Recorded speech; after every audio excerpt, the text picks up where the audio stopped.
record like 5 seconds earlier. That would have been such an amazing start with no context.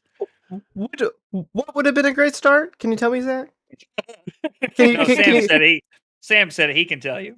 Oh, I can't recall. Would you remind me? How about that? How about that? I wonder what it could ever be. Man, I wish I went to Nats. Y'all get so much fun. Oh, dude, this tournament was so fun. I don't even mean to give you FOMO, but like, I haven't had this much fun in a tournament, at least this year, if not a lot longer. This was so fun. I had a blast this weekend. Like, Kill myself. Least wins to fun ratio I've ever had in my entire life at an event. Yeah, I will 100% say that. Yeah. 0 divided by fun is always fun, right? Yeah. That's how I was taught math, indeed. Yeah, I had a blast this weekend. So I did not perform very well, but I had a really good time. Hey man, I told all of my opponents this weekend, we're here to have fun, first and foremost. Sometimes people lose sight of that. Bang bang. I mean, I'm here to try hard with just about everybody, but hey man, if you're not sitting down and having a good time, it ain't for you. That's all I'm saying. You gotta sit down and have some fun. I also said the word bonk more this weekend than I think I have ever in my entire life, which was also a pretty good time. Oh, dude, did anyone take you up on the offer and give you the bonk on the head? Nope. Oh, tragic. Was Depresso. That's so sad. Depresso. I really wanted somebody to do it. Oh, goodness. Well, welcome back to Breakpoints episode 46, if my math is correct. This is the Potes Nats extravaganza we got going on. Zach's got his Pop-Tart. He's ready to roll. We just got back from Minneapolis. I literally got back almost exactly 24 hours ago. And I think Zach got back almost 48. No, a little bit less than that because you got it in like 1 a.m. or some craziness. My flight got delayed by like 2 hours. I got back to the airport at 12:30. I got home at 2:30 and then had to teach on Monday. That's brutal. It was a miserable turnaround. You guys love those turnaround burns, and whoo-wee, they're hard sometimes. While you two were having fun, my HVAC broke at my house during renovations, so I wanted to hang myself. But it was great to see y'all do so well this weekend as a team. You see, I've discovered my favorite way to phrase that this weekend. I did not have to find the Astral Bridge IRL this weekend. I had a great time. So not only did Taylor have to miss nationals, he also just had like real life shit he had to deal with this weekend. So it was actually just the worst of both worlds. Yeah. It was great though, because I was like, oh my god, Emma's 5-0. And then it's like 85 degrees in my house. I'm like, oh, I'll call the HVAC guy. I look down at my phone. He's 5-3. I'm like, what the fuck is happening? Oh my god. It was a rough one. It was a rough one. Your HVAC went out. Clearly this is your fault, Taylor. Buddy. Dude, fixing an HVAC, dude, it cost me $1,700 out of pocket. I started crying. Crying. I might cry right now for you. That's insane, dog. That's what I said. He explained what was wrong, and I was like, I just wanted to watch my boys win Nats. And not sweat your balls off while you do it. Oh, little cat. Little kitty intrusion. It's okay. That could just be our new bit for the podcast. Taylor, did you see that Ponkage did the whole silent pause thing when he introduced our team? Oh yeah, I saw that. Good. I also like that Sam said we never have any audio issues, and I was like, by the way, for anyone listening, we've only had 45 episodes, and 4 of them have been absolutely awful on the maintenance side, and funny enough, 2 of the 4 were Ponkage and Sam. So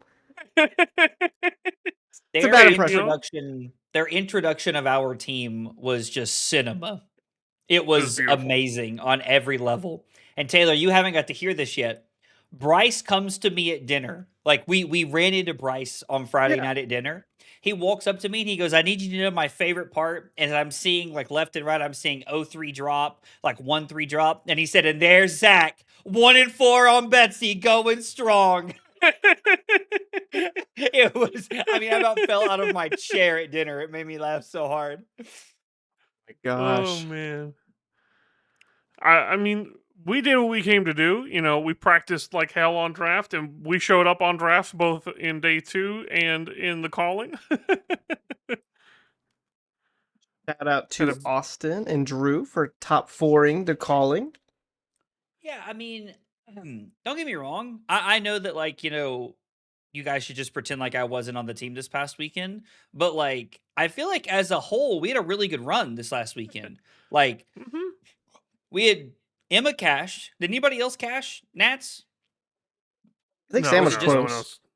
I was close, but that was a decision I made to make someone's life a lot nicer that day. I mean, that's fair. I don't know the context there, but that sounds like a probably a good long-term plan. So we had somebody cash Nats, and we had 2 people top 8 the calling. Like, I mean, like, it was a pretty successful weekend. Like, I was definitely the anchor dragging everybody behind, but I will say I crushed Cube Draft on Friday night. That was a lot of fun. That was so much fun, dude. You guys missed it, I think, a little while ago. Both Table and Legs, and then everyone playing in it streamed a nice little cube that they've curated. It was really fun when we did then. It was really fun when we did it in person. If you guys ever get the chance to come out and play that with us at an event, it's such a good time. It was really cool.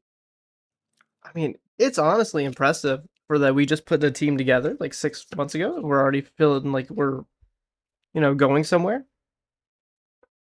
Can't be stopped. We're putting seats in top 8, baby. Watch out, the Vegas. Chemistry. It's the chemistry.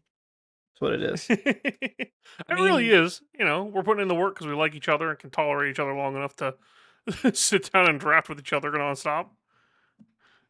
To see the like results come together as quick as they have, you know, because I mean, don't get me wrong, like there was a lot of people when we started this that I knew, but not a lot of people that I would say I knew well when we started this, you know? And so like I've really got to like learn a lot about people, and I feel like there's a lot of meshing personalities, and like we're starting to iron out like processes and who we are and where we want to be. And so it kind of feels like it's all coming together, and I couldn't be happier. You guys are making me look great. I'm not doing shit. You guys are just making me look good. I'm officially the content guy of the team. And what that means is that it means Brendan doesn't respect me. So there's that. That's okay.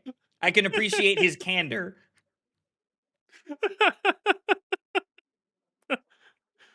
I mean, on the real talk, like I think our CC performance as a team was like fine, and then our limited performance was friggin' nuts. Like I should have 5-1 in draft, but I completely punted and pitched the wrong card one turn, and that cost me the game. I know that Brendan went 5-1. I think Tim went 4-2. Emma went 2-4, but there's a hefty asterisk beside his, and if you want to see that happen live in the day 1 pod, you can watch the stream, get a little inkling at the very end there. You'll notice that Lucas drafts, I believe, 6 straight cards that were unplayable in his deck, as there were now 4 Ziggies at the table. It was, but you know, as someone who got to watch it back, it was quite interesting to watch back. You guys should have watched it there. It was like, I'm sitting there with my wife, sweating. And I was like, oh, what the hell is happening in this pod right now? Yeah, I feel like watching, like, man, it's so weird. Like, I don't know, like, if this happens to you guys at events or if it happens to anybody else who's, like, listening. Do you guys, like, when you fall out of the main event, do you become, like, almost dissociated with, like, the main event and what's happening? Yeah, so I have this thing where, like, after a tournament, if I was at that tournament, I just want to watch the stream. Because I'm like, I live that stream. Why do I need to watch it? I already know who won. I know everybody. So, yeah, like, that was kind of like the thing is, like, I'm standing there watching, like, Colin and Ashlyn play in top 4. And, like, I see the winner, and I heard it was a really good game, but I have yet to make it that far into the stream. Okay, actually, that game is worth watching. That is the one game. I'm making my way through the stream. I haven't got there yet. it might be probably a top 5 best stream game of all time. But like, I just feel so dissociated from like what's happening at like the event. Like I get sucked into playing another event or I'm doing something else and like I feel like I'm struggling to like keep up. Like I remember I had to ask Sunday morning, I was like, who's in top 8? That was where I was at. I don't know. Maybe it's just me. Old man Agrablaze over here. No, I Just think that's living fair his because best life. you got other things to focus on when you're like, you're doing the calling now. You kind of keeping track of your own standing, seeing what you got to like get to get there, and The calling and the showdown yeah, and any other event. I don't if there was a Monday event, I would have played in that because that's just like my life. All right. Well, before we get going too far, this week's episode is brought to you, as always, by our two very lovely, well, three, but the two that have been long-standing, one a little bit newer to us. We have Codex Journals. Bang If bang! Yeah, we got the Breakpoints one. If you are interested in those guys, they are down in the description. Zach, why don't you open that bad boy up and we'll do a little guessing. All right, hang on. All right. This is actually from this past weekend. Loss. Yeah. Yeah, this is from this past weekend. We're flipping to the end of the book here. So, I played against a victor. I went first. This is in Nats. Oh, Played oh against you the won this victor. game. Sam? Yeah, that's a dub. Damn, how did you know I won that game, Taylor? I listened to your You stream just have this great yesterday. memory. All right, whatever. Yo, Taylor, by the way, I know that like y'all were having a field day, but when you commented as me in my stream, I swear to God, I had a fucking stroke, bro. Like I was Shit sitting was so there good. and I was just like staring at my other monitor. I was like, what's happening? And so I pulled up YouTube chat because I was like, how did you get this name? And then I look and I see like the wrench and the check mark, and I'm like, oh, it's Taylor. It's gotta be Taylor. Like, Let me tell you about that though. So we're sitting in the Discord and we're doing like the delay gag, and I was like, "Hey guys," and I have my stream open because they're watching me play Talishar, and I was like, "Hold on one second," I type it out, and then everyone in the chat just starts crying, laughing. I send it, and then we wait a second, and we literally watch you live go, and then like you we're were crying. all watching it in on it.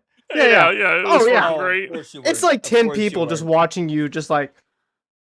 Yeah, no, like I swear, like my brain stopped working. Like I was having like an absolute stroke watching that. All right. Our other sponsor, we're always brought to you by the Fablazing himself. This is where you can get all the data you could want.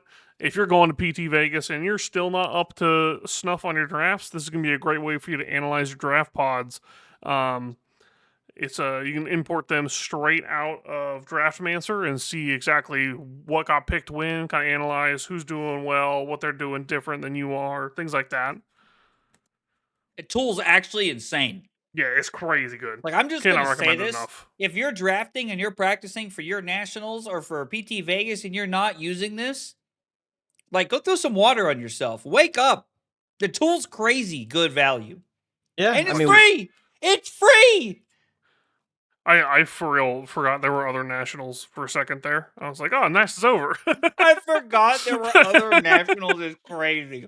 I mean, they don't matter to me until we get AL point distribution, right? So That I just forgot might about it be for a the minute. most like American thing you've ever said on the podcast, Sam. Like other tournaments for these people? Oh my god. My bad, I'm not keeping up with the 12-man Czechoslovakian tournament, you know? OA shows where it's Why at, not? baby. Oh man, rant starting a little bit. I don't know why US Nats is not like an official tier 4. It's Hold up. insane. Before we go to this rant, we got to do the rest of the sponsors.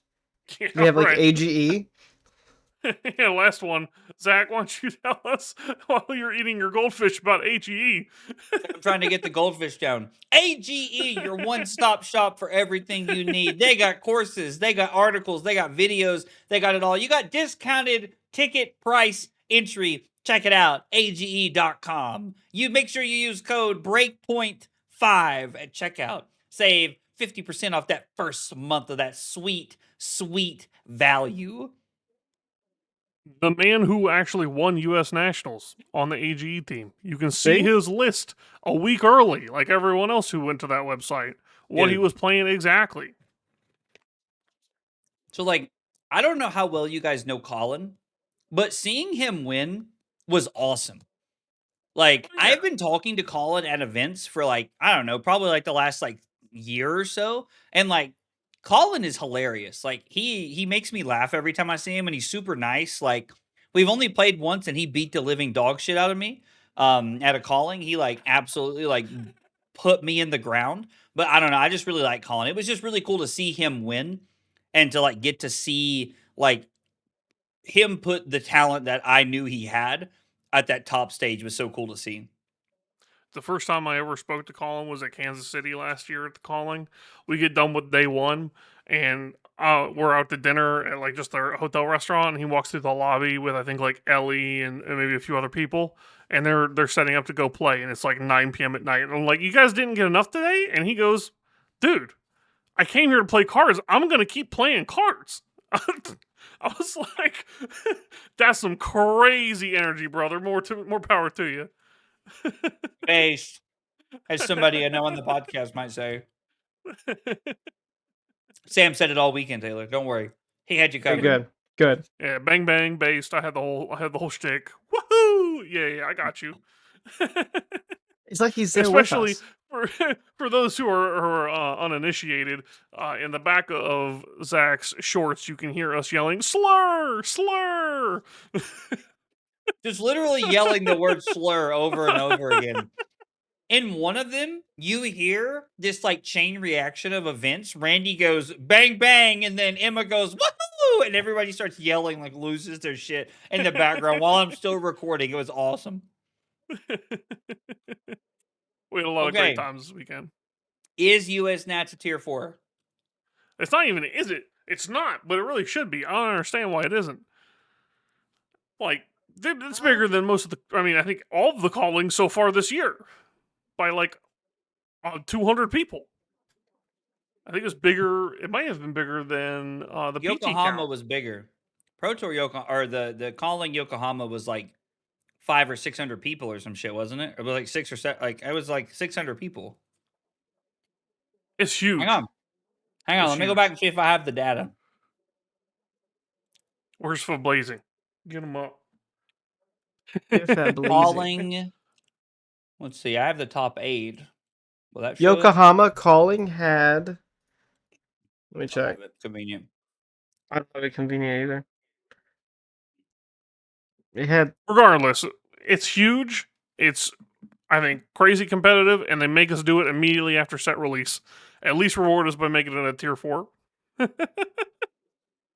have to keep on buying these cars right before we go out, just in case I want to do something, play something different. So, is it actually like a tier 3? Is that what it is? Yeah, it is. Yeah, it is. It is. Even though they like to showcase us all to the world like the dirty little tramps we are. Are all nationals tier 3s?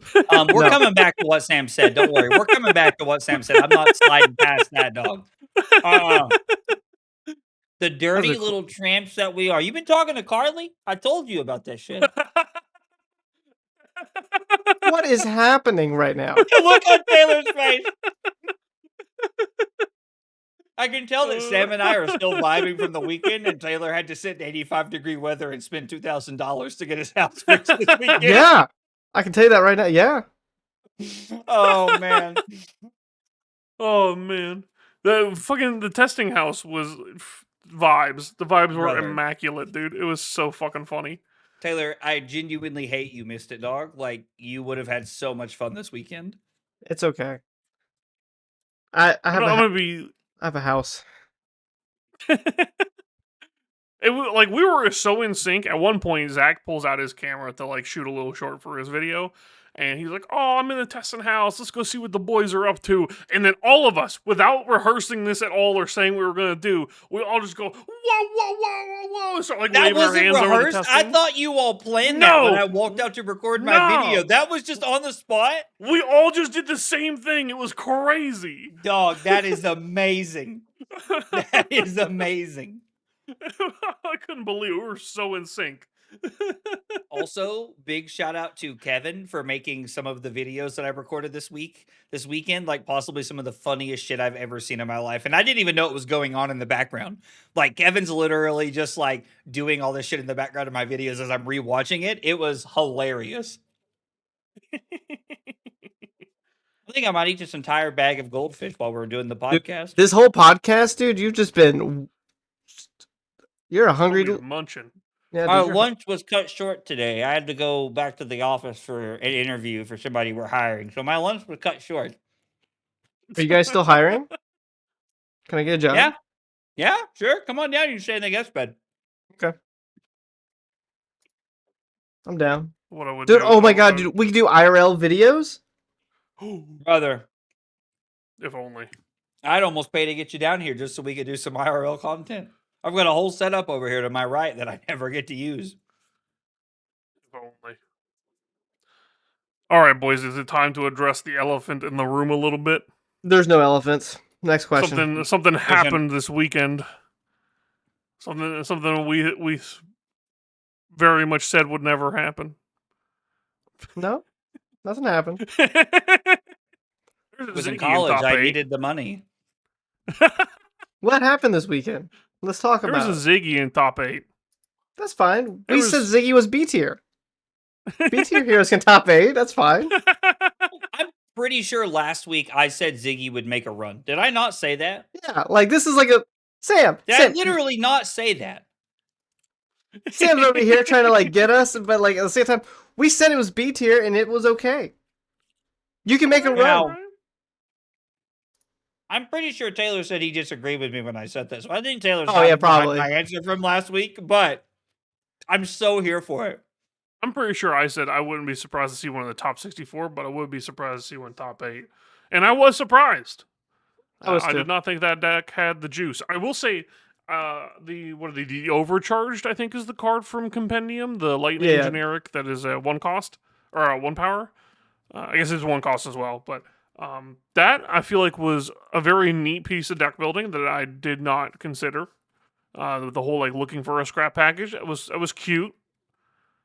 I'm still pretty unsure how that deck beats Victor, but it is what it is. I mean, he beat one Victor in Swiss.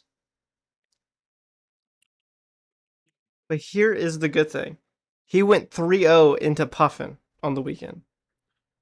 So that's crazy because I played this deck into Emma on Sunday as Puffin, and he pushed my shit in like every game. It was not close.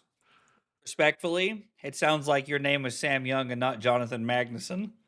No, for real. Like, but I just don't see how he did it. I don't know what the game plan is. What I'm missing. I mean, I haven't had a lot of time to fuck around with this deck, but I did have most of the cards that I could put it together, and I was getting my ass blasted. I don't know what was going on. The deck was really cool. I really liked the like some of the like.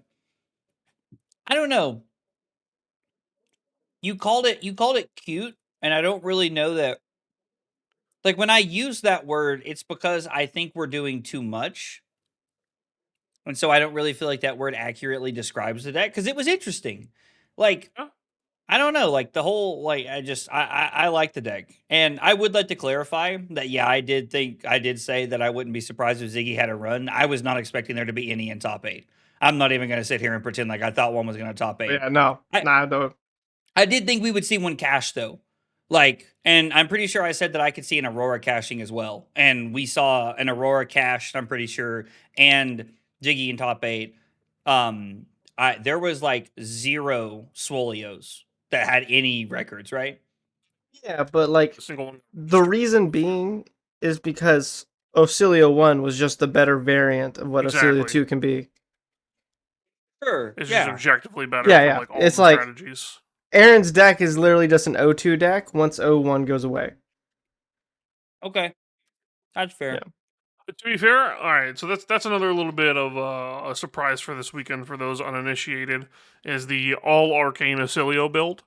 Um, I feel like that deck just evaporates after this weekend now that people know it exists and they pack their AB again.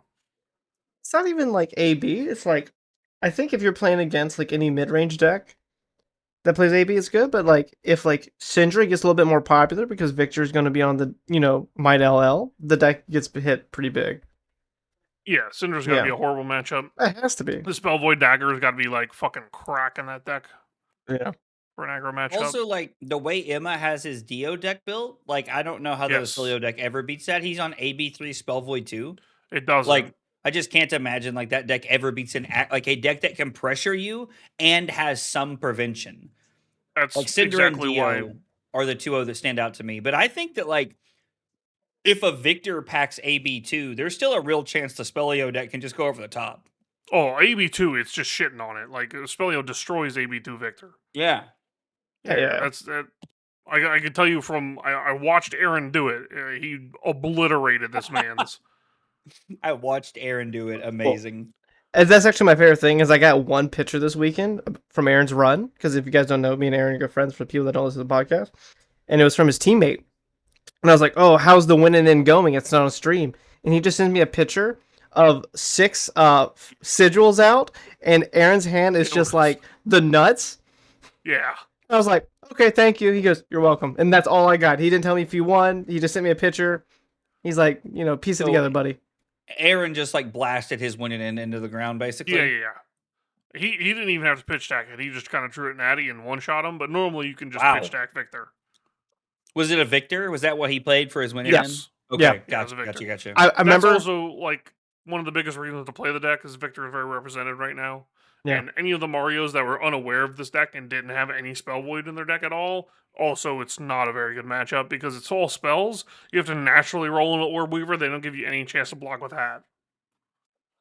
Yeah. Interesting. Because like, I was so nervous watching Aaron's deep run because like I thought there was going to be like a 70% chance he was going to have to play Gump or Ashlyn in the winning in, and then he got randomly paired into the Victor, and I was like, oh my god, he's top 8. The round before he got paired into Gump, I think. It was one of the fives. He got paired into the round before, and it was the other one him that up. Yeah. I was like, oh my god. Oh no, it was definitely Ashlyn because I remember they haven't played yet. I was like, oh my gosh, he can get paired into Ashlyn? Oh no. Because like, beforehand, I was like, oh, that matchup's probably very 5 favored. He said it was still close. He gave me the breakdown of he took a little bit of damage turn 1, and then turn 2, he did 25 arcane damage off of a flare combo with snapback, I think. Seems and good. Then the following hand, he drew a Comet Storm, and that's all he really needed to pressure lethal, and they just did 36 damage. So he didn't get to keep any cards. Seems good. Yeah. Which I mean, like, you're playing against a Mopple deck. They got a turn to like set their 5-card hand. That's not super unrealistic, to be honest.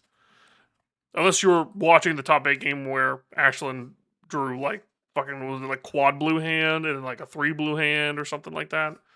That game was really awkward because he was like 1 off from like killing her.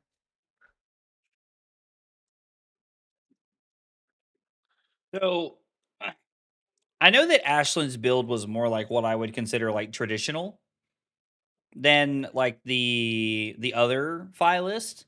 Have you guys looked at the other file list by any chance? Yeah, it's craziness. He's designed to one-shot you. It's lit. My guy was on some sauce. Yeah, he's on Matthew E-Pots and Truces and like all these like setup cards. It's I mean, there's just so much sauce. I just keep looking and I'm like, dog, like. Like 2 quick stories about this from this weekend. First off, those who aren't aware, this man's is just from Minneapolis and decided he wanted to play nationals this weekend and just goes undefeated. Just full on hometown hero popping off, like just showed up and just did it. Like that's awesome. 15-0. Yes, he did. He did. 15-0. Damn. Yeah, I did not know yeah. that. insane, and then got cursed the first hit, but whatever. The second thing is after he went 6-0 in draft, he stood up, he looked at his opponent, and he goes, "That was the sickest first draft I've ever done." The man had not drafted a single time before this weekend. That's my goat. That's my goat. Insane. Insane. He said his friend told him that people are afraid of playing Aurora. You just force it every pot, and that's what he did. He's just built different. That's all it it's is. cracked. That's a great story. The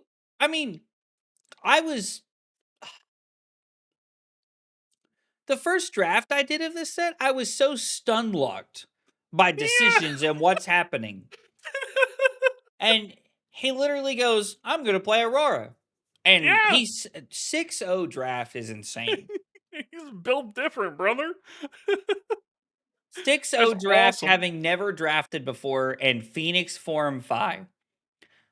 I've got to tell you, I don't want it enough. I just don't want it enough is my problem. There's nothing else that makes sense. Oh, man. So, is the Phi deck real? That's the question. Three of them showed up. 3 of them day 2'd, and all of them went 4-1 or better going into day 2 on NCC. 2 of them convert to top 8. Dude, the best deck? You already know I'm a Phi believer.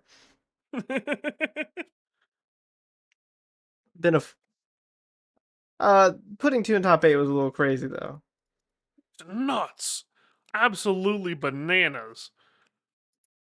Am I a believer that Phi is a contender? Yes. Am I a believer that this Phoenix Form deck is the way to go? No. Yeah. Hell yeah. Second piece from this weekend. Oh, sorry. Go ahead, Taylor. No. You go. Mine was a tangent. Second thing I want to talk about from this weekend. I bought a copy of Boots of Omnisword for $32 from Tyler Broughton for the event. Yeah. PayPal'd him like 5 days ahead of time and asked him to bring me a copy because I played it in my Betsy list. You could tell I was in the Mario bracket this weekend. It is now $75. Buddy, just wait till you see Gone the Flash. Ooh. Yeah, Gone. Did it go up? Them not reprinting that card is one of the biggest punts of the set. I can say that. Hey, it's still like $65. You say that like that's okay. I'm not saying it's okay, but I thought it went up more is what you were trying to tell me. No, the EAs are all like $250 now. I know, I have 3. Anyway, does anyone need 3? Crazy. Okay, I do need 3, but not for $250, I don't. Current funnel's back to like 30. Yeah, because it's unplayed in any hero. Voltaris shot up because it was in the Ziggy deck. How much is Voltaris? It was $260 on Sunday, I can tell you that. Voltaris. I don't even want to know. $248. Foil, okay, that's not too bad. The cold foil was like bridging up to $400. Yeah, rainbow foil, they're listing for about 2. There's 2 listings for right below $250, and then everything else is $260, $270. Restless is $20. What is? Restless? Coalescence. Cats. That's insane. That is insane. Oh, do you know what else is $20? What? At least I want to see if it still is. Wait, what do you We're mean now a something financial different? pod. Let's go. I mean, it's kind of what it feels like in Flesh and Blood. Okay, Step Between is now down to $15. It was $20. Who's buying that card? Well, why in the fuck are you buying that? I'm just letting you know. It's $20 for some reason. But who are they? Do you see where Marvel heroes are $20? Like you can get a young Ziggy Marvel for $20. That's a good deal. No, I would take that. Yeah, dude, like I'd buy all 3 for $60. That's pretty good. How about you, Vitch? You take that deal?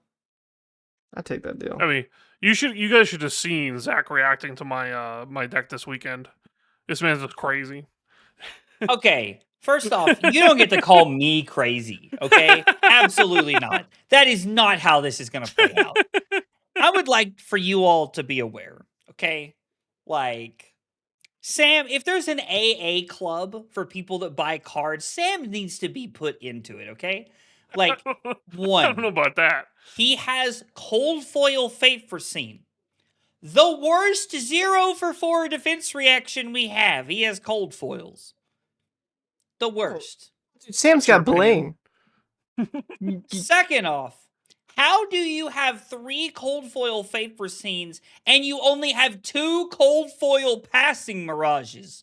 Or like what? No, it was Passing Mirage. Yeah. It was haze bending, as because I Haze packed the bending, and you rainbow don't full have one a on third accident. one. You I have a psycho. third one. I packed the wrong one. Oh, you packed the wrong. I was like, dude. I was like, literally, I was like, this guy's a psycho. I was gonna make a whole segment of it. I was pulling them out of my fucking when your prism deck. friends are screaming for help was what it was gonna be called. Like that's what I was gonna call it. How much is the I don't think, Aurora like, Marvel? if you guys don't understand, I really wanted to play this Ziggy deck, so I packed a lot of Ziggy cards just in case. What was that mean, reaction, Zach? I just looked at the Aurora adult Marvel cost and yeah, no thanks. How much is it? No. It's like 140. Oh, Wait, that's not bad at all. That's not bad. For first off, female. Second off, adult Marvel.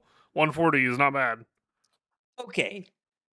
Dude, the I Verdant mean, you're one poor came without out, saying it. She was unplayable. She was Yeah. 220. I'm not spending $140 on that. That's how much it cost me to buy like 5 Riftbound starter decks. My man. Did you play Riftbound this weekend? You have your old No. Aurora starter. Just play that one or Marvel. I mean, probably. That's what I'm gonna do. You know what we should be probably buying? We should be buying cold foil Lightning Valleys. Go on. Dude, they're like so cheap that like if and when they get unbanned, they're like 30 a pop. Yeah, why is that cheap? What? We have to talk about your all's approximation of the word cheap. For a promo card that is cold foil like that, that is pretty cheap. Normally those bottom out at like 60. That is banned. So, Tolarian Academy is like banned, but that thing's expensive.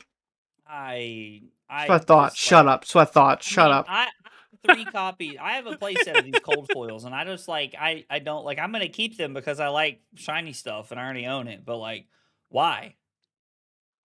Like, why would you buy them out? I mean, you only buy them out and buy yourself a playset while they're cheap is really, So I If- can if they piss come away out. $90 and play them again in 5 years when the game is so overpowered that like In 5 years, dude, like Sync Below is gonna be banned because they're trying to down creep power. Dude, every card you love is gonna be banned by then. What are you talking about? The only thing that's gonna exist is Shelter, so they can sell packs.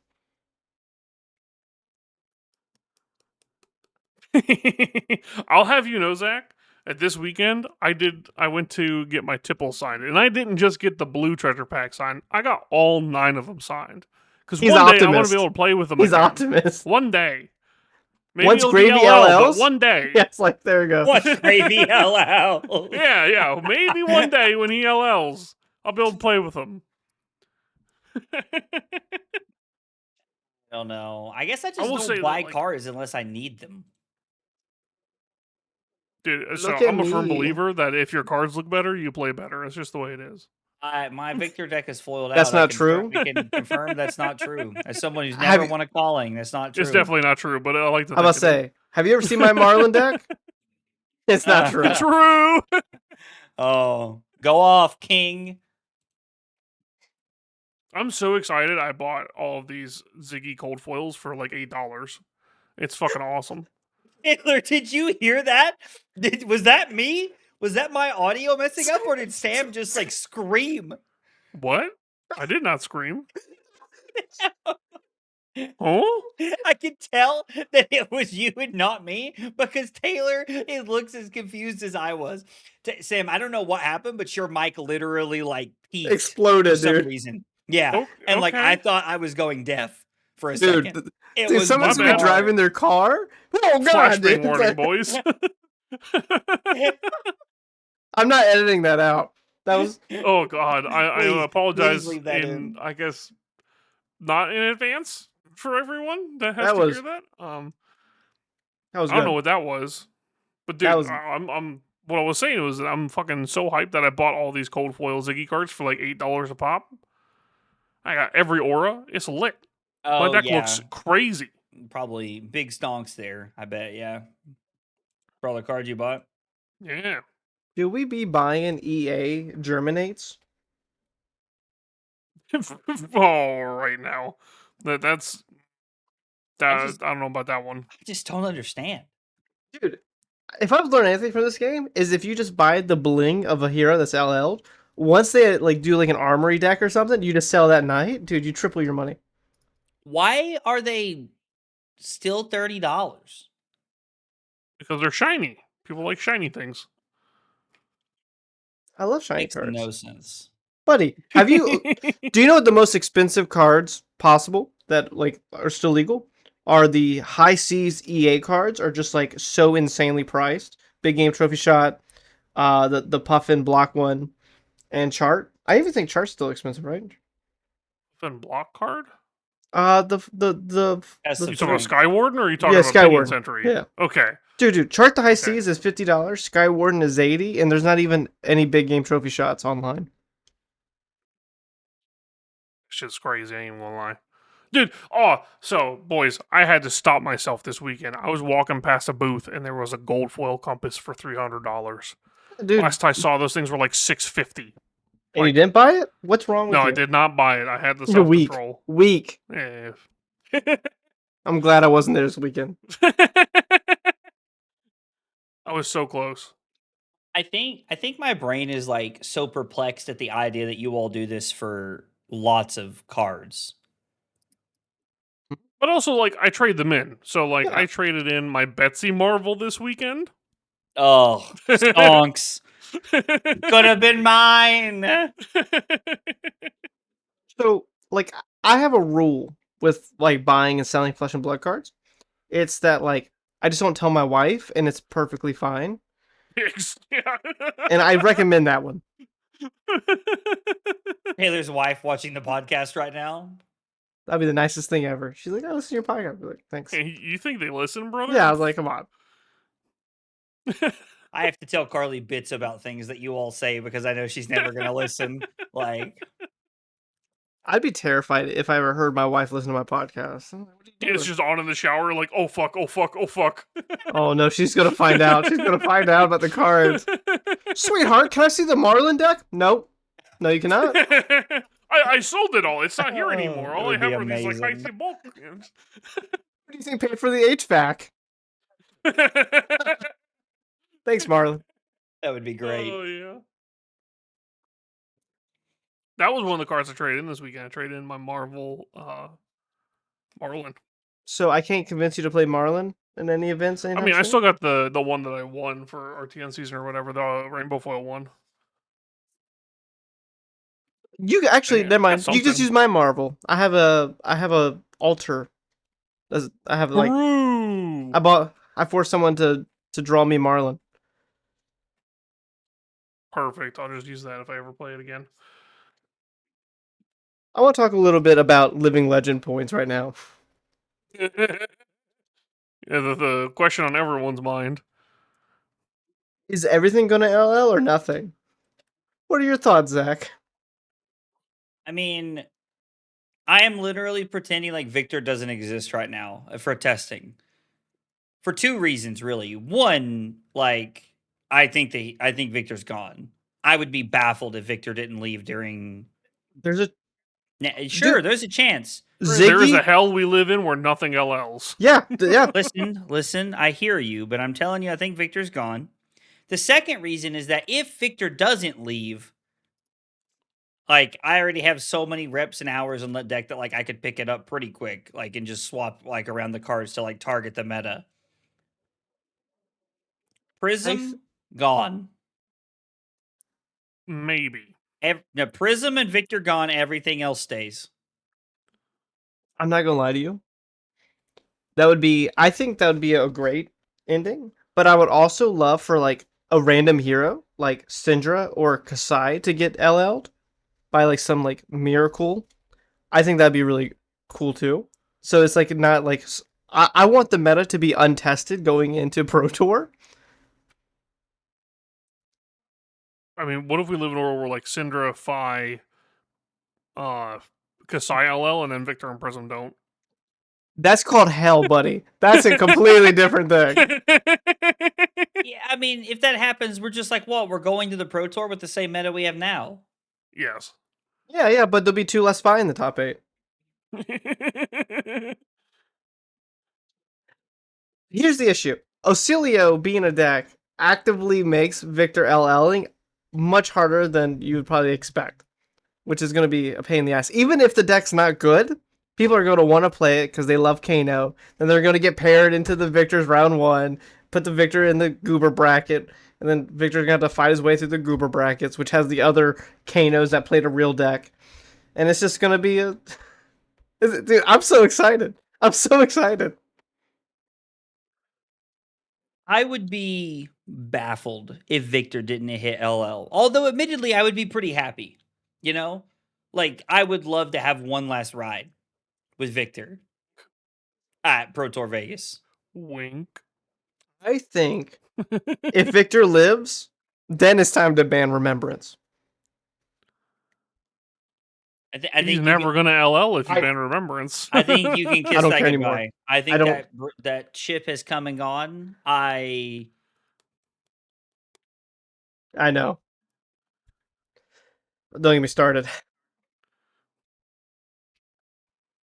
I don't know. I just don't see it. I Dude, don't see them banning Remembrance. I mean, with I or don't know without what's up with Victor that at this card point. and them just like they literally just printed like Ominous Excavation. And so like I understand that like those are like not quite apples to apples here, like, but I'm trying to like prove a small point here, is that card has some really dumb things it can get back. Like it makes Prism Loop easier to like get back and like put into the deck. You can recycle Fertile Grounds if you need to like do dumbass life gain shit.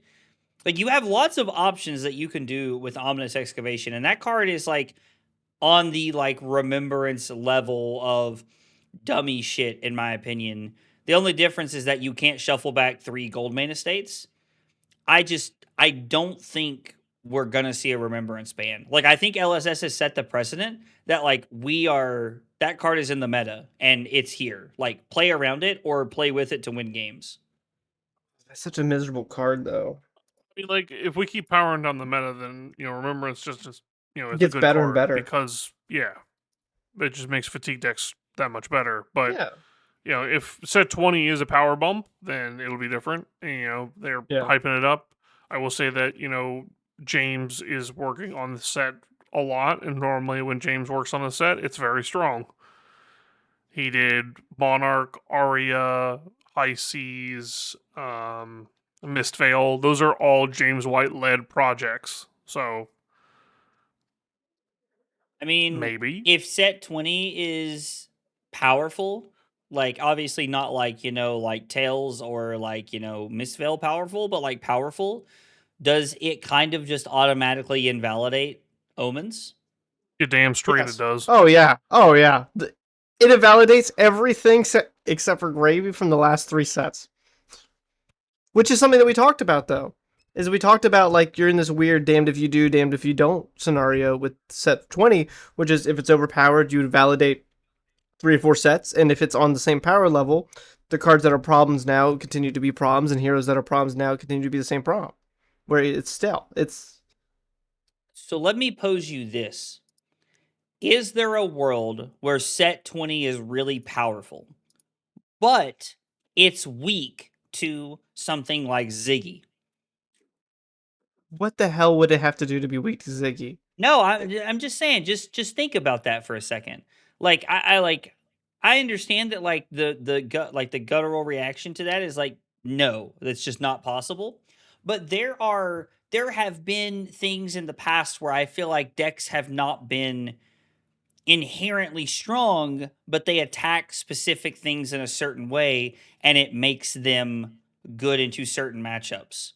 Like I think the first part of that question is there's no way that I'm like reasonably certain the version of Ziggy we are playing right now is not the intended version of Ziggy for CC. So that would be my first thing. Like, probably not that. Maybe they are like weak to board state in like the sense that gravy exists in that way, and that's how Yeah. it's kept in check.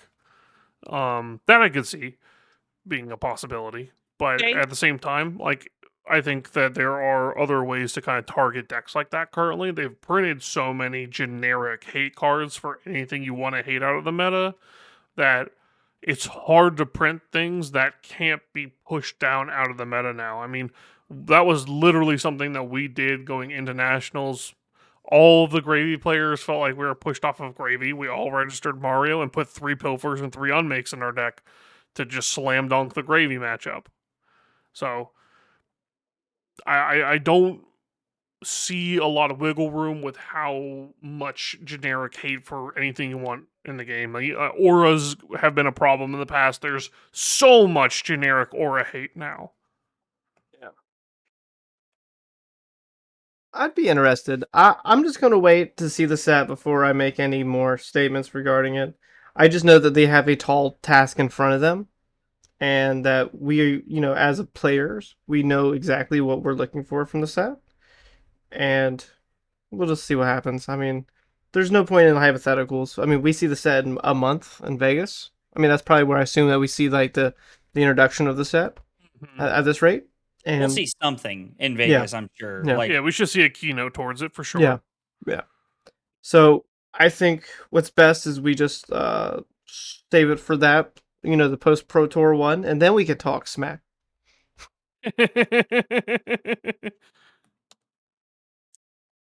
Do you guys think they're actually going to give a keynote and stream it, or are they going to rely on Zach to do it again? I'm pretty okay. Oh, that's dirty. That's so dirty. Okay, That's so First off, dirty. that stream was a banger. Both of you, Oh, I'm I'm not for saying- both of you to Yeah, kiss. I'm not saying anything. I'm not saying anything against you, Zach. I'm just saying, if you're giving a keynote speech that's important to the, products you're going to be releasing very soon, it's probably a good idea to stream it. I understand that I have a biased take on this because I'm a content creator, but they literally released an article saying some of your favorite content creators may even stream it. Like, they encourage to get the community involved. I don't think you can really throw shade at LSS for getting the people who support their game and take time and days out of their life every week to put the game on a pedestal and play it and talk about it for us like streaming it and them not streaming it. I understand that like my stream was not as high quality as like the ones that Ethan puts together and stuff like that, but I feel like throwing shade at them for that is like, I feel like we're crossing over like a line here that's like just kind of ridiculous. Like why? Like tell me why it's okay to throw shade at them. They literally gave the content creators, the people who do not have to do this, the people who sacrifice hours and days of their lives every week to put their game on a pedestal. This is a unique to you opinion, as in like content creators. I feel like so. Let's put this in a more, I think, palatable example. If you were watching a ProQuest from Joe Schmo's Armory, and it's like, watchable, but they have like audio issues or the camera quality isn't great. Would you prefer that, or would you prefer watching the national coverage that Ethan just put out? I'm watching the NFL, and they're like, "This is next year's schedule," and they have some dude with a phone recording it for me. I'm like, "This is like their product announcement. This is what they're doing to hype." I don't want to watch it on a shaky hand cam when I know you have 1,000 cameras there that you can easily set up and so I can see it in HD or something. It's just kind of like, it just feels like a byproduct of, hey, we didn't want to spend the time or resources to make the full product, so we're going to give it to the content creators that way. And it just felt very sloppy because we didn't know that it wasn't not being live streamed until I think it was like Wednesday. It felt like the day before, because I remember everyone in the Discord were like, "Hey, where's the live stream at?" They're like, "It doesn't exist." It's like, "Oh, we didn't know that." It's like, "Nope." I don't remember the specifics, but I'm pretty sure I found out the week before. And when I say the week before, I don't mean like on like Monday and the event was on Thursday. I mean like a week and a half like before the event was actually set up, because I remember talking to Carly about it. Like if you can find the article and like check the date on that, that's fine. I Yeah. don't remember. And like I hear the aspect of like what Taylor's saying, that like I don't want to watch this shaky thing on a camera, like that somebody's recording when we have these thousands of dollars of equipment. But I feel like, Sam, your example doesn't really like cross the thing. We're not talking about like coverage. Like coverage is different. Of course you don't want to watch the ProQuest. You want to watch Ethan stream because he spent literal hours and months of his life putting together that stuff and spent tens of thousands of dollars on that stuff.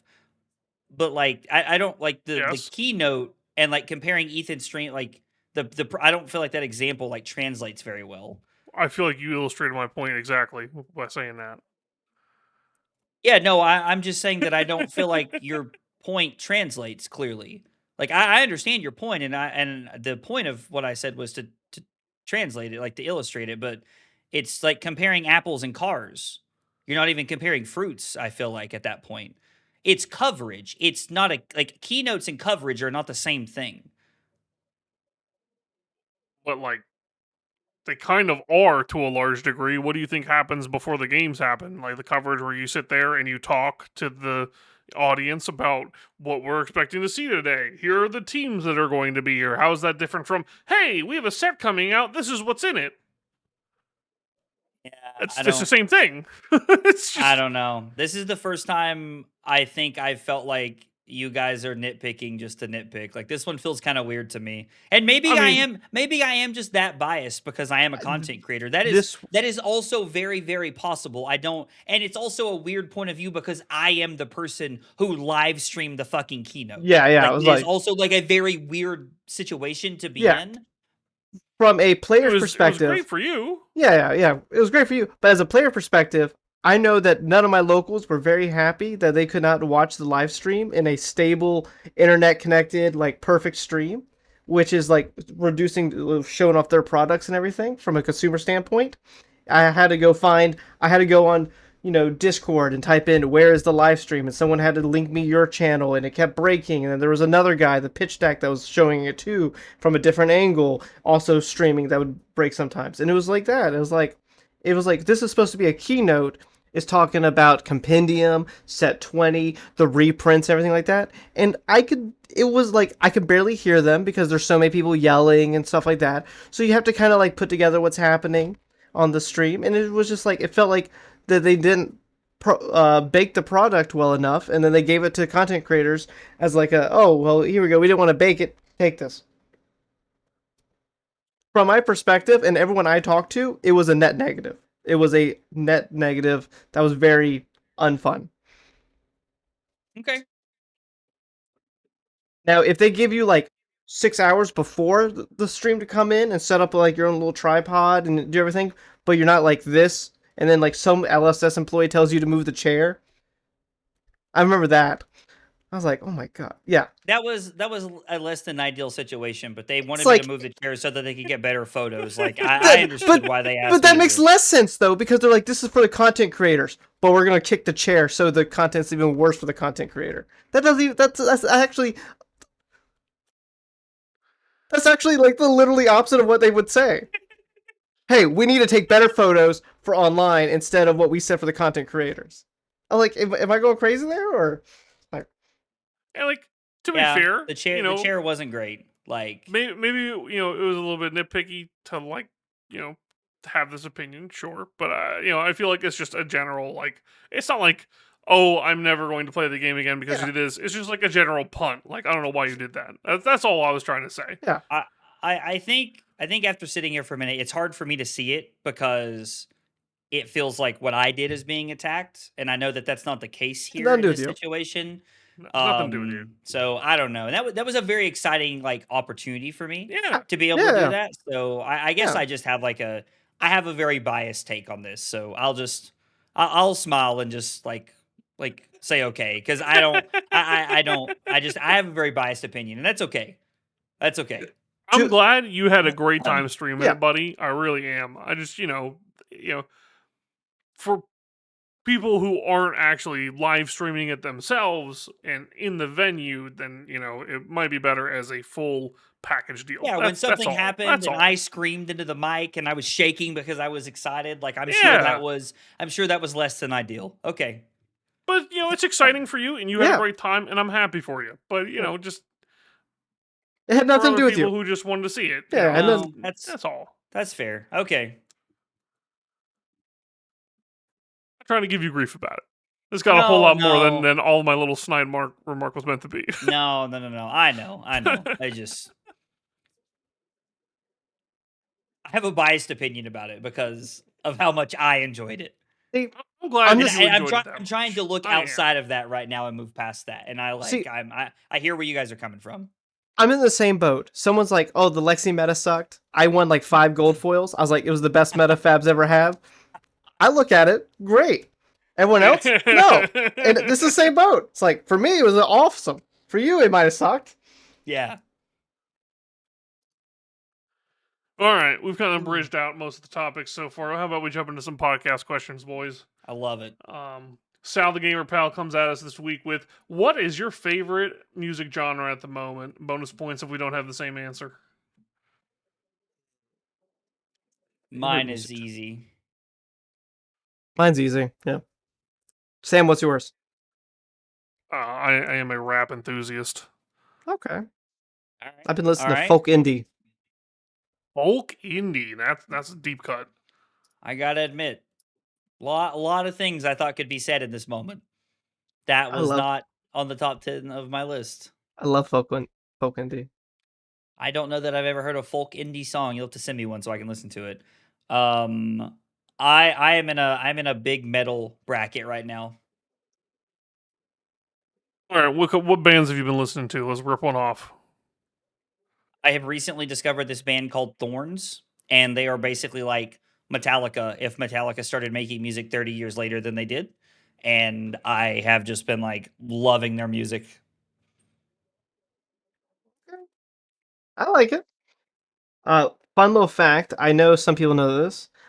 In college, that's actually what I did. I think I told you guys at dinner one time. That's what I ran a radio thing where I always try to find like underplayed music. So I have to check out Thorns. If you ever see me at a tournament, just come talk to me about music, and I can sit there for hours. Taylor, what's your folk indie band you've been listening to? Of Monsters and Men, but that's like the it's just always good. I've been listening to it for like 10, 15 years now, back in college. If you want to listen to a good song by them, it's just like put on like Little Talks. That's a great song. Camp is really good. I like Camp a lot. By and By is like what I think is their best song. But that band's really big, so it's not really that indie or as much as it was. But how about what kind of rap are you listening to right now, sir? I've been listening to a lot of J. Cole and Kendrick recently, so Culture. nothing crazy. All right, top 8 Trent. Is this Draconic Ninja time? If so, is Betsy the counter pick? Will Breakpoints will we see a Breakpoints team kiss in the year 2026? Yes. Yes. All of them. Quick and easy. That's the next team photo coming to you guys. Is this Draconic Ninja's time? It certainly feels like it at US Nats. I don't know if Betsy's the counter pick. What are your thoughts, Zach? Listen. I've put myself in a position where I refuse to weigh in on Betsy related topics for the foreseeable future. I mean, I think there's a real chance, Victor leaves. Victor, really takes it to both Fi and Syndra. If Victor leaves, there's a world where, if Syndra is still kind of floating on the back of the radar, that Syndra could like do really well at Vegas, I think. The problem that Syndra is going to have is if it wins a bunch of nationals and we keep seeing it on the graph a lot after Victor leaves, people are going to be super teched for it. And something like Jarl with some ice in there can bully the shit out of those decks. I've been told Frostbite is pretty good against all red line decks. Makes sense. All right, fire next one off. We got John Bissett, our boy John, in a mixed format drafts and CC, for example. Do you view the results with a grain of salt when it comes to hero that is represented in top 8? I think, everybody probably does look at it with a bit of a grain of salt. And nowadays, we can also look at Fablazing, for example, to check out people's tournament runs. So there's that. I think I take the data that, like, if you top 8, you're just a generally good player. It might not mean that the deck that you're playing is like top of the tier or anything like that, but you're competent enough to, probably go positive. I mean, of course, you're going positive in both formats, but like, you can 6-0, I think X3 and top 8 and stuff like that. So it's like, I want to kind of look at that, but like, the heroes that are going top 8 are at least, B tier, because you're not going to go to the tournament and just like lose to the field. So you take it with a grain of salt, but there is, some merit to But it. there's some validity to the deck being good and playable on some level. Yeah, 100%. No disagreements on that one. All right. Boy, Dave the Pyro comes in. If you could have Brian Gottlieb on the podcast, what would be the most realistic question you'd ask that he would/could give a response to? And alternatively, what is something you'd want to ask that he couldn't or wouldn't answer? So I think part of the problem with this one is that I am pretty sure that Brian would refuse to come on any podcast where we actually ask him questions about like balance or like things that pertain to not having fun in the game as like the first and foremost interaction. I know from personal experience that I have had friends that have done that, and that was what they said was part of the requirements for even having him come on their video. So if it was going to be a realistic question that he could or would give a response to, I think I would probably ask something along the lines of, why is Arachne your favorite hero? Maybe something like that, because I feel like he'd probably be pretty happy to talk about something like that. I think I would ask what card from the beginning of development to print has changed the most. I think that's a relatively as close as I can get to a question that could be answered. Okay, I like that. I would ask him if he ever sees a world where Command and Conquer is eventually banned in all formats. I think that one might actually. I don't think he could answer that one. Think they wouldn't answer that one? Because like the whole Call to the Grave thing. Yeah. I don't know if you remember the Call to the Grave one. Yeah. It was like, no, I'm not sure what you're referencing. He made a comment like a year and a half ago, offhandedly. I think it might have been on stream, about the power level of Call to the Grave as the a card that will eventually be banned. Yeah, and people, I think, misquoted it a few times that it was going to be like banned soon. Yeah, and it was like 5 years in advance. Maybe in like 10 years in the future he could see it, was what he meant. Yeah. But Gotcha. like, okay. Yeah, but like people, it was like a big to do about it. A lot of people got like in their feelings about it, and Brian did not take it well. I think it's like, why should I buy the EA and stuff like that? It's like, it was a bunch of bullshit about it. Yeah, because you give a mouse a cookie. No, that makes sense. All right, so my question's immediately knocked out. That's okay. I did my best. All right, what would you ask him that he wouldn't answer? Does he like the game better balanced, powered all the way up, or powered all the way down? I think you would answer that one, actually. What did Magic do to hurt you so much? What'd you say, Sam? What did Magic do to hurt you so much? That one could probably be an entire episode. I'm pretty sure that his brother still works for WotC, unless I'm like completely mistaken. I get the impression that he fucking hates other card games. I don't know why. Okay, he does. Okay, yeah. Okay, that's a fair. Okay, that's a fair question. What's something I could ask? I don't have any questions actually. Huh. I like the next question.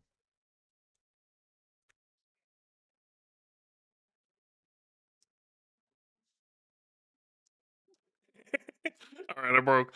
Cusco asks who was the MVP of the team outside of the tournament? Kevin. Kevin. Oh, I'm sorry, Tim too. Not even close. Kevin being the MVP in all of the content this weekend. I mean, shit's twice as funny because Kevin was doing stuff in videos all the time. Like, Kevin was my goat this weekend, 100%. That's awesome. How about you, Sam? Was it Kevin? It was Taylor. He's my goat. You just wasted a vote. Congratulations. Your team hates you. You just wasted a vote. Cinema. I think it was for sure definitely Luke and Jesse for getting Zacked this weekend. Bro. Dude, you're kicking them while they're down. Jesus, Sam dude. is just in full, like, I mean, he's got the whole thing going on right now. He's in Taylor mode. Just talking as much shit as possible. All right, Epicu asks, what happened to Mario? Are assassin players bad at draft? Is the Ziggy prevention too much for them? Or is the Boots of Ominous Ward prevention enough to push their consistency down a peg? I don't know. Two-parter. One, I think Boots of Omnis Ward are that good. That Yeah. turn 0 preventing, like, laying 2 cards on the combat chain and using the boots on turn 0 is insane, I think. The second piece of this, and I'm really gonna like take what Brendan said earlier during like our team discussion when we were talking, is that a lot of people know how to block this deck now at a high level. Like, a lot more things are telegraphed now that we've had more time to play against the deck. And so I think that's also like, I think Brendan really like nailed it there, and that's a big factor. When you pair those two things together, it was pretty easy to see Mario take a drop down this weekend. I'll tell you one of my favorite things I've done this weekend is attack with the dagger, flick my clave, have them break them boots, and then I discard my Reaper's Call. Oh, cinema. That happened to me in a game of Talishar. I have never almost hit concede so fast in my entire life. Like, I was like, yep, that's it. We're done here. I'm good. Oh, it's beautiful. But yes, I will say the boots are that good. It is a problem. And I agree wholeheartedly with everything Zach said.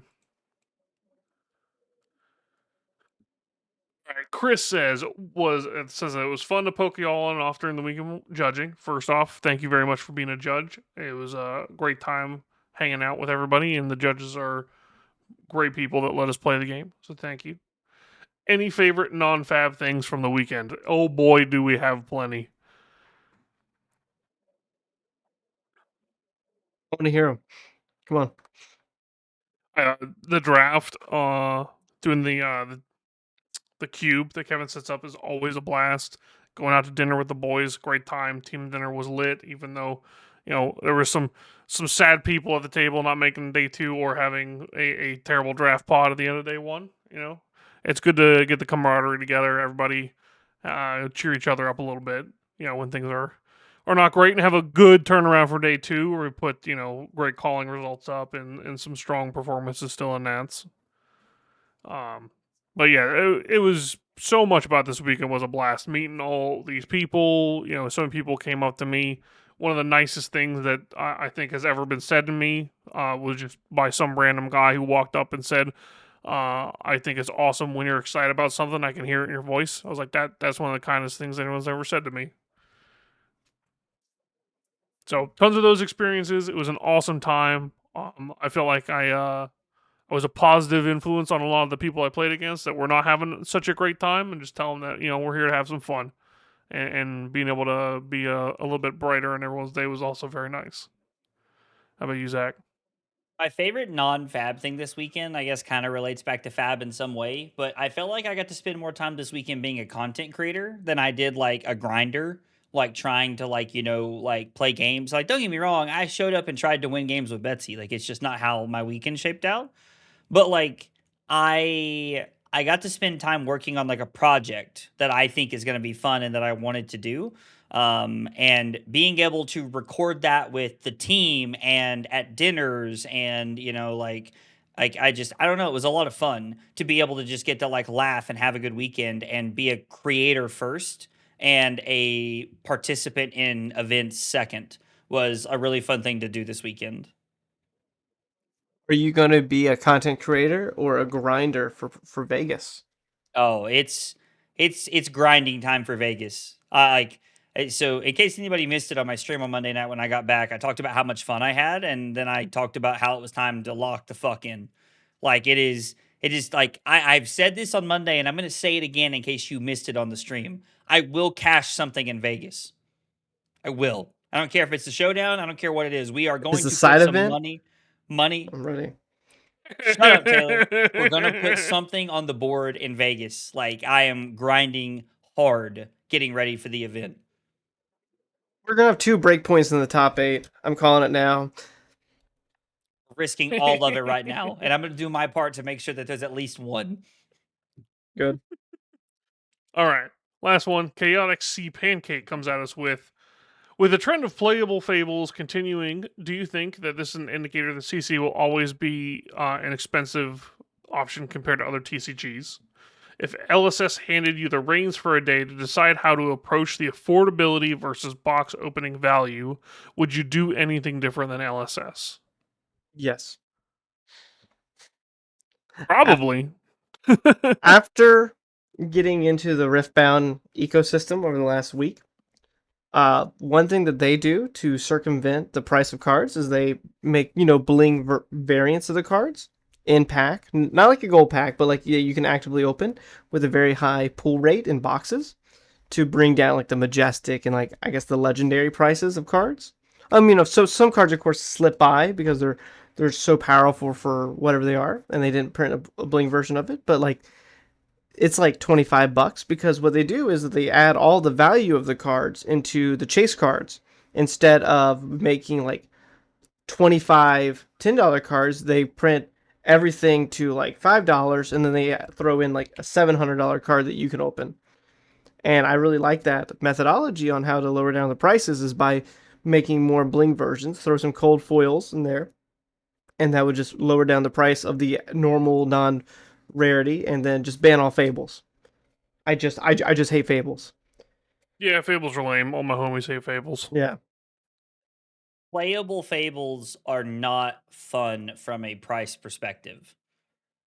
I've said this a couple times, but like that would be the one big change I would do is that all playable fables would probably become banned. Like I want fables to be fun and a collecting piece. I don't want to have to top 8 an event and then use all my store credit and $100 out of my pocket to be able to buy an authority of Ataya. Like It's so sad because I do a lot of coaching on Marlin, and that's like one of the things that comes up. It goes, "Hey, I can't afford an eye. What do I do?" And I'll send them like a tutor, like a very tutored list without the riches or eye or authority if it's the meta and stuff like that. And that's just like I'm talking 50% of everyone I teach is like that, and it's just like so.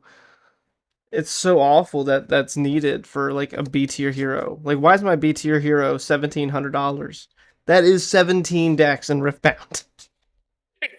my Betsy deck this weekend costs like right at $1,000. That's insane. Was like $960 according to like Fabrari's TCG player cart. $960. That's insane. Ah, fuck Fables. Boys. I think Flesh